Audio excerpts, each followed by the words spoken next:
Sejam bem-vindos a mais um Além do Arco-Íris. Sidney Fernandes e Carlos Luz.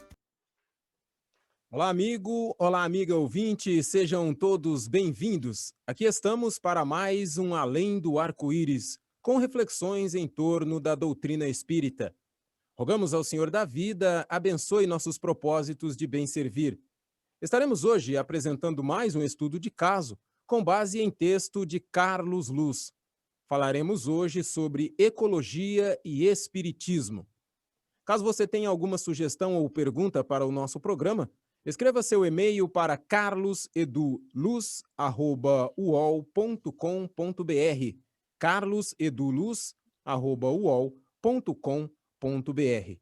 E para mais um programa, além do arco-íris, temos as agradáveis companhia de Carlos Luz e Sidney Fernandes. Sejam bem-vindos. Alô, amigos. Eu sou Sidney Fernandes e Carlos Luz está de parabéns em trazer esse tema tão oportuno, que é falar da ecologia, no momento que, infelizmente, a humanidade está desrespeitando a Terra. Ela tem alguma coisa a ver com o espiritismo? É o que nós vamos, a partir de agora, obter resposta através dos conhecimentos de Carlos Eduardo Luz. Carlos, como é que a ecologia é vista sob o ângulo do movimento espírita?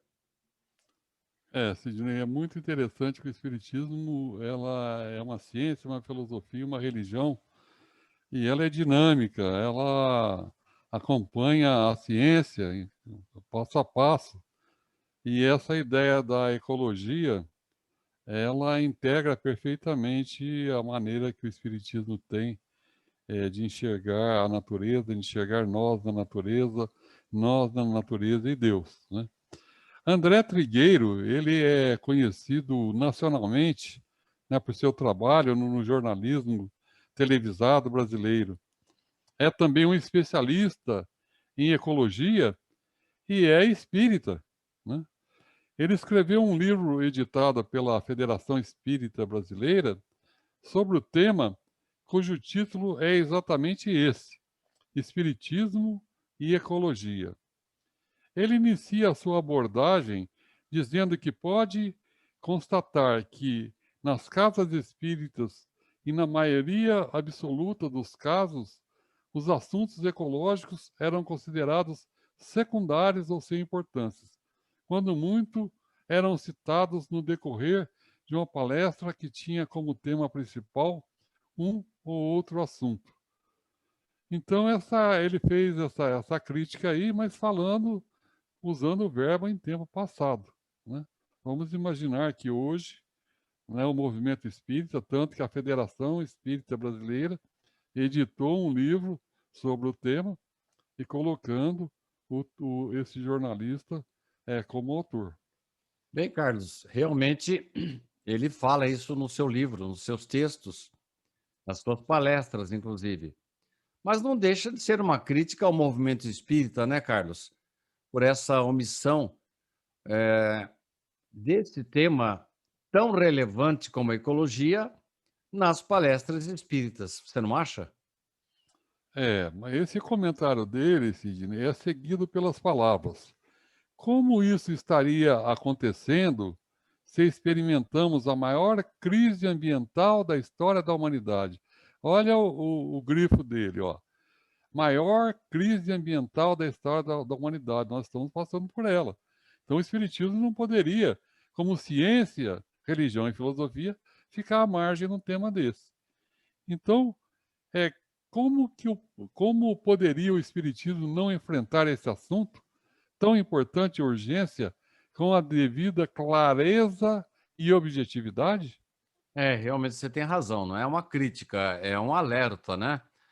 E alguém poderia questionar, algum ouvinte nosso, se essa crise não existia no século XIX, quando Kardec, então, começou a codificar a doutrina espírita, especificamente em O Livro dos Espíritos e no livro A Gênese, Carlos, essa crise não existia já na época da codificação? É, A resposta, é que mesmo no século XIX, quando não se falava ainda em crise ambiental, assim, em escala planetária, e os recursos naturais ainda pareciam infinitos, embora os efeitos colaterais da Revolução Industrial e a urbanização caótica e acelerada já manifestassem em cidades como Londres e Paris, a doutrina espírita oferecia precioso subsídio para a compreensão desses problemas, que só eclodiriam mais tarde, pelo menos 100 anos depois. Bem, Carlos, você está dizendo que já naquela época Kardec estava preocupado com isso? Mas se isso realmente foi desta forma, por que o movimento espírita de hoje, dos nossos dias, não dão o devido destaque à problemática ecológica, Carlos? André Trigueiro afirma que não parece que o Espiritismo não tenha se manifestado sobre esse assunto. Ele diz que a hipótese mais provável é a de que não estaríamos entendendo com a devida clareza as informações transmitidas pela espiritualidade há mais de 150 anos a respeito dessas questões que estão se agravando em níveis jamais imaginados nesse início do século XXI. Mas, Carlos, qual a explicação, então, que o Trigueiro dá para essa aparente despreocupação do meio espírita em relação à crise ambiental planetária pela qual estamos passando, Carlos? Sidney, plagiando aqui o Chico Buarque, eu diria que o espírita não está entendendo a parte que lhe cabe nesse latifúndio. Entendo que a explicação seria que nós espíritas não estaríamos entendendo o papel que nos cabe no enfrentamento dos problemas ambientais. Bem, Carlos, depois que você relembrou aí o funeral do lavrador, né? Nós temos que pensar também que essa é o motivo que ele dá para essa ausência de percepção. Está, então, qual o motivo, Carlos, para essa ausência de percepção? Por que não tratamos mais da problemática ambiental no meio espírita? A ausência dos assuntos ambientais em tantas casas espíritas tem uma das razões que poderia ser encontrada em alguma das frases que usamos para expressar a nossa fé. Os espíritos, assim como os seguidores de outras doutrinas ou religiões, afirmam suas crenças por meio de frases curtas que emprestam sentidos às suas convicções. Essas frases alimentam a nossa fé pela ideia que encerram. Por exemplo, o acaso não existe, é uma delas. Toda vez que dizemos o acaso não existe, reafirmamos essa nossa confiança em Deus e na inteligência suprema, causa primária de todas as coisas, na providência divina ou na ordem estabelecida no meio ao caos. Assim acreditamos que Deus resolverá os problemas que cabe a nós e não a eles resolver. Você vê como é interessante isso, Sidney. Deus nos faz copartícipes da criação. Essa palavra co significa que parte do trabalho é nossa e parte do trabalho é dele. Conservar a nossa casa planetária é responsabilidade nossa. Jogar um papel na rua, desperdiçar água, fazermos gestos pequenos, isso aí cabe a nós e não a Deus, é a nossa parte. A parte dele é tratar o planeta como um todo, ter os espíritos que gerenciam os processos naturais, né, que funcionam no planeta, mas não a questão da agressividade com que tratamos o planeta, jogando poluentes, principalmente carbono na atmosfera hoje em dia. Isso aí gera consequências pelas leis naturais, como nós já estudamos nesse programa, consequências que são complicadas, que são difíceis de reverter.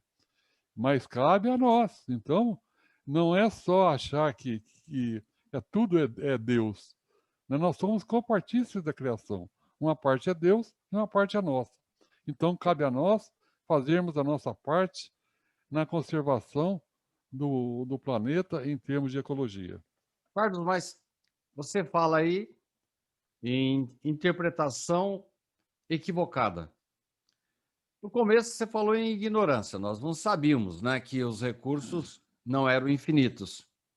Então quer dizer que é um misto assim de ignorância com desleixo?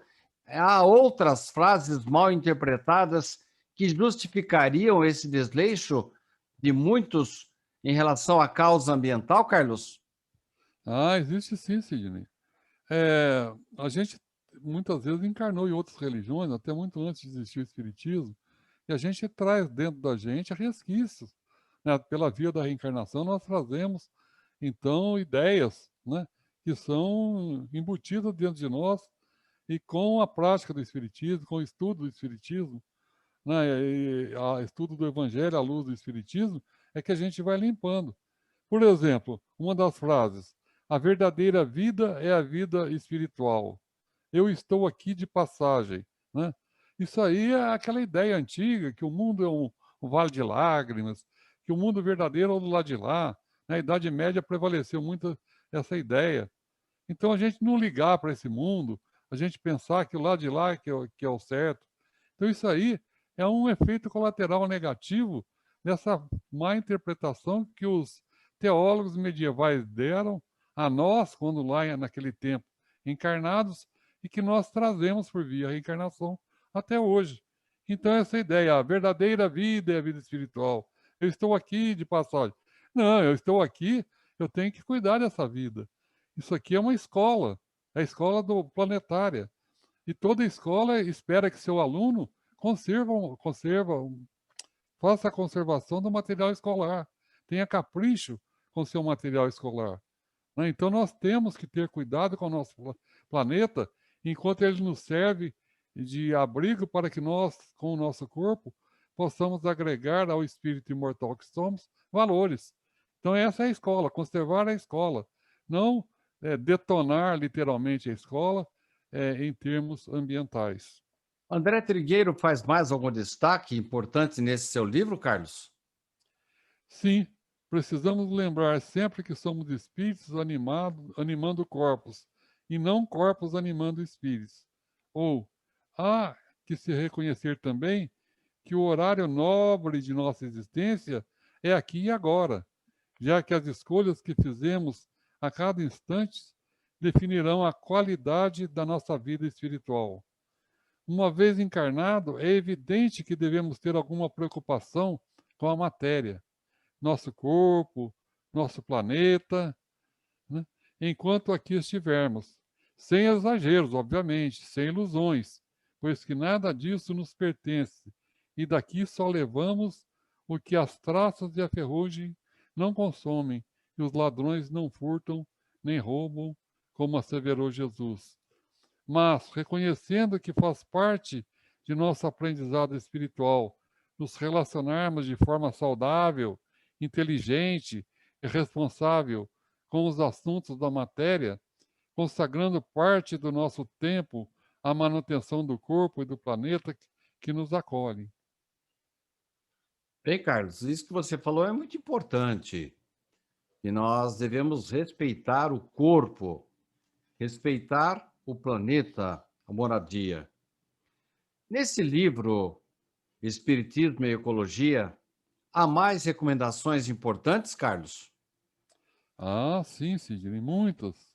Vale a pena ter esse livro e o ler, né? Ele diz, por exemplo, nesse momento em que experimentamos uma crise ambiental sem precedentes na história da humanidade, é importante reconhecer a nossa responsabilidade como espécie, entre aspas, mais evoluída na destruição dos recursos naturais não renováveis. Assim, então, ele nos alerta, né? Esse seu livro é um livro muito importante, né? Que devemos com certeza tê-lo em casa, né? É ler esse livro, estudar esse livro. Ele é editado pela Federação Espírita do Brasil. O título é Espiritismo e Ecologia. Então, ele deve fazer, sim, parte de nossa estante e ser nossa preocupação e ser fonte de nosso estudo. Carlos, você me chamou a atenção por algumas expressões suas aí, e me fez lembrar Richard Simonetti, quando, numa das suas palestras, textos também em seus livros, ele disse assim, que nós devemos considerar a Terra uma escola, uma prisão, um hospital, tudo menos no nosso lar. Carlos, nesse caso aí, ele não estaria induzindo-nos a descuidar do planeta Terra? Numa certa forma, Richard Simonetti não fez a abstração aí aos cuidados que devemos ter em relação ao planeta em si, ao nosso orbe, porque ele está dizendo que aqui não é o nosso lar. Filho, então, a nossa pátria verdadeira é a pátria espiritual, né? Aqui realmente não é o nosso lar permanente, aqui estamos realmente de passagem, mas volta a comentar aquela questão da escola, né? Na escola também ninguém é estudante permanentemente, né? Um dia ele sai da escola e vai para a sua atividade profissional, né? Apesar de que hoje em dia a ideia do ensino continuado, ele é uma ideia permanente, mas assim como prioridade, nós como estudantes, nós usamos o nosso tempo integral como estudante. Então, na escola da vida, nós estamos aqui de passagem, mas cabe a nós cuidarmos do nosso material escolar. Cabe a nós levarmos em conta que se nós estragarmos o ambiente, estragarmos o planeta, como que nós evoluiremos, né? Então, esse conceito de ter um trabalho escolar de acordo, arrumadinho, né? Eu lembro das minhas professoras primárias que falavam que os cadernos não podiam ter aquela orelha, né, dobrada, tinha que ser transportados com carinho, com cuidado, né?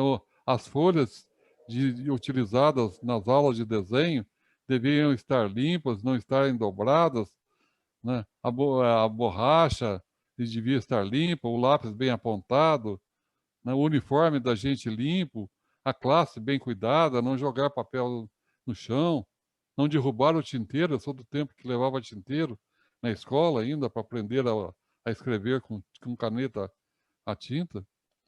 E aquela de molhar ainda, isso na década de 50, de 1950. Então, cuidar da nossa escola com carinho e com apreço é muito importante. Cuidar da ecologia, cuidar do planeta é muito importante. Bem, como sempre, você é o rei das metáforas e eu gostei muito de você fazer essa analogia entre a escola em si e o planeta. E nós devemos, embora estejamos só de passagem pela escola, temos que cuidar dela. Virão outros que vão sentar no mesmo banco escolar nosso. Mas para encerrar o programa de hoje, Carlos, eu queria destacar um outro ponto que você mencionou, que não basta cuidar do planeta. Além disso, nós temos que cuidar do nosso corpo. E aí voltamos à sua analogia. Embora o corpo seja perecível, seja uma morada transitória, nós devemos cuidar bem dele, porque é um bem maravilhoso, assim como o planeta que Deus nos deu de presente como moradia, nos cedeu essa moradia. O corpo também é uma moradia transitória que precisa ser bem cuidada, não é isso, Carlos? Exatamente, aquela máxima, né, mente sã em corpo são. E a ecologia não é nada mais, nada menos que a ampliação desse conceito, né? Nós estendermos esse cuidado com o corpo para o nosso planeta, porque a ecologia nos ensina, a ciência nos ensina, que nós integramos o planeta, integramos a biodiversidade, somos seres, inclusive, com inteligência né, e capacidade de escolher com o nosso livre-arbítrio, então cabe a nós a responsabilidade de usarmos a nossa inteligência e as nossas escolhas em favor dessa nossa escola planetária, tendo com ela cuidados para que o nosso espírito individual e coletivamente os nossos espíritos, né, individual e coletivamente, possam ficar, como você disse aqui, num ambiente saudável, agradável, aprazível, bem cuidado, e que quando nós daqui sairmos, outros que venham aqui, ou nós próprios no retorno, ou encontremos em condições de serem ocupados por nós novamente como escola da vida. Carlos, para encerrar o programa de hoje, nós devemos cuidar do planeta. Nós devemos cuidar do nosso corpo. São empréstimos que Deus nos faz. Devemos cuidar dele como mordomos fiéis.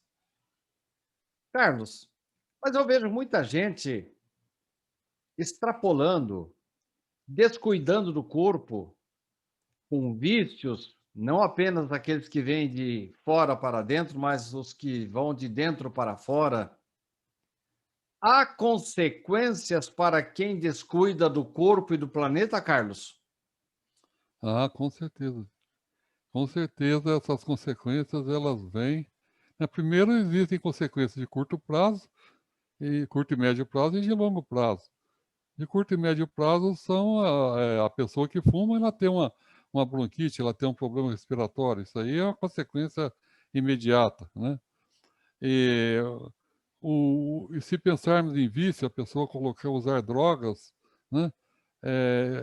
Já que você falou em metáfora, vamos imaginar que alguém colocasse açúcar no tanque de um automóvel, de um carro. O açúcar, ele travaria o pistão do carro, acabaria com o motor do carro, né? Porque ali no tanque de gasolina foi feito para colocar gasolina, ou se for um carro flex, colocar gasolina ou álcool. Agora, se a gente colocar uma coisa estranha como um açúcar, ou areia, né, vai danificar completamente o motor do carro.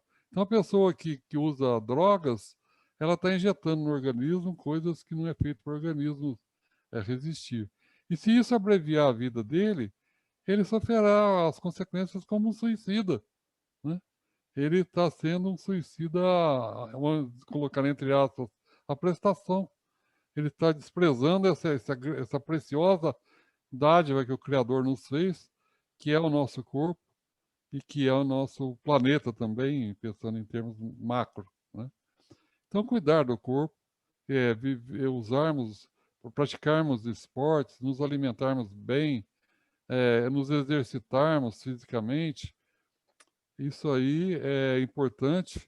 E a nossa mente, o nosso pensamento, a nossa inteligência vai funcionar melhor numa máquina biológica que tem essa contrapartida de ser bem cuidada. Muito bem, Carlos. Excelente tema e excelente abordagem. Muito obrigado pela sua participação. Chegamos ao final de mais um programa Além do Arco-Íris. Eu devolvo agora para a Té Oliveira para o encerramento do nosso programa de hoje. Obrigado, Sidney, mais uma vez. Obrigado, Carlos, e obrigado você, querido e querida ouvinte, que nos acompanhou até o momento em mais um programa Além do Arco-Íris. Que o amor infinito de Deus, a paz de Jesus e a sintonia com os bons espíritos estejam sempre conosco e até o próximo programa Além do Arco-Íris. Sejam bem-vindos a mais um Além do Arco-Íris. Sidney Fernandes e Carlos Luz.